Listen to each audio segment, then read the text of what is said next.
In his most recent stand-up sets, Dave Chappelle has mentioned his great-grandfather, William David Chappelle.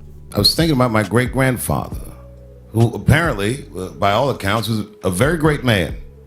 He was born a slave in South Carolina. That delegation was led by the AME Bishop, William David Chappelle. It's where I get my name. The Chappelle lineage has an extremely rich history of fighting for black rights and making an impact among African Americans that goes back generations. It starts with Dave's great-grandfather, William David Chappelle, who fought for his right to be educated, communicated his teachings as a minister, and led a delegation to the White House to talk to the then President Woodrow Wilson about the discrimination and prejudices that African Americans face. I'm Zooman Miller, and this is a story you should know. William David Chappelle was born into slavery in 1857 near Winnsboro in Fairfield County, South Carolina, and was one of 11 kids coming from Henry and Patsy Chappelle. Chappelle spent most of his childhood working on a farm. However, he did get the chance to attend school. In his Saturday Night Live monologue, Dave says that his great-grandfather learned to read after the Northerns came down. They started educating the newly freed black children. Eager at the opportunity to learn, Chappelle would cut wood at night, carried it into town, and used the money from the cut wood to buy his first book. Education runs deep in the Chappelle family, as Dave himself was raised by two educators, and Dave constantly references history in his act. In 1875, Chappelle entered the Fairfield Normal Institute led by Reverend Willard Richardson for the Presbyterian Church. That same year, he married Eliza A. Ayers. The two had 3 kids. 5 years later, in 1880, Chappelle graduated from Fairfield Normal Institute, and he had the highest test score in the county as a black man upon competition for a teaching certificate. Chappelle was given a school near Winnsboro to teach at in the winter of 1880.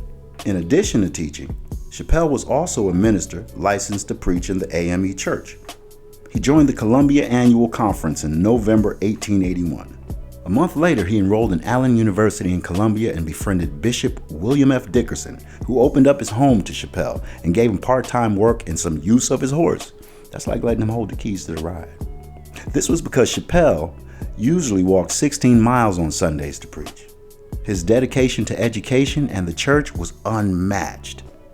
Chappelle's commitment to preaching led him to becoming ordained as a deacon in 1883. In 1885, he became an elder.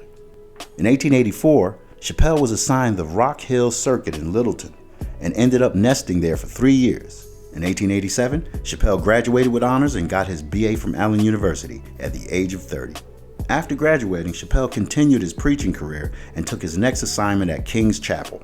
Chappelle lived here for 4 years, all while he led the congregation to build a new structure. In just 4 short years, he became the presiding elder of the Manning District, and he held the position for another 4 years. Man, he be getting his. Quickly rising in the ranks of his profession, Chappelle was once again presiding elder of the Orangeburg District. In 1895, Chappelle got his master's degree from Allen University and taught classes as a professor. You know, that's why Dave's jokes be so sharp. Some sources say Chappelle was appointed as president of Allen University in 1897, others say 1898.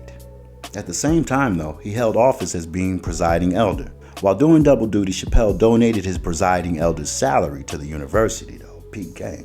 On May 18th, 1899, Chappelle's wife, Eliza, died. But a year later, on April 25th, 1900, he married Rosina Palmer and had 2 more kids with her.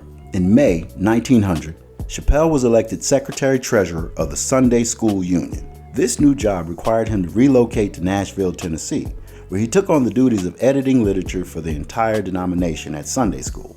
Chappelle thought the department was disgraceful.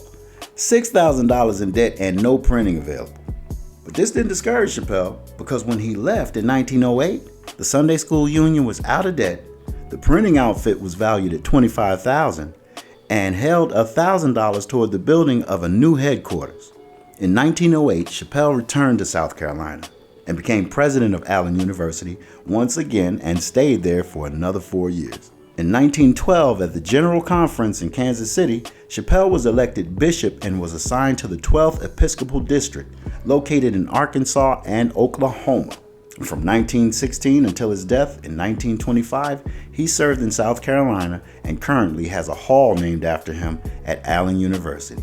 In 1918, he met with President Woodrow Wilson at the White House in order to protest lynchings, mob violence, Jim Crow laws, and discrimination towards blacks. 1918 was the last year of the First World War.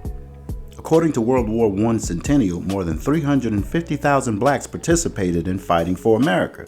However, most of them had menial support roles due to fears and prejudices. Before the United States joined the war, many black Americans debated on whether or not to support the U.S., especially since they were denied basic rights back home. Dave Chappelle went into further detail of this situation in his performance, 846.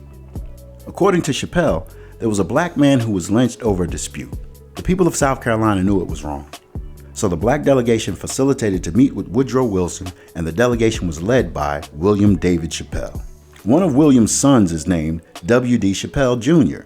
He's Dave's grand uncle. W.D. has made history of his own by opening up the People's Infirmary, which was a hospital for African Americans in Columbia, South Carolina in 1914. During this time, segregation prevented blacks from having proper access to health care.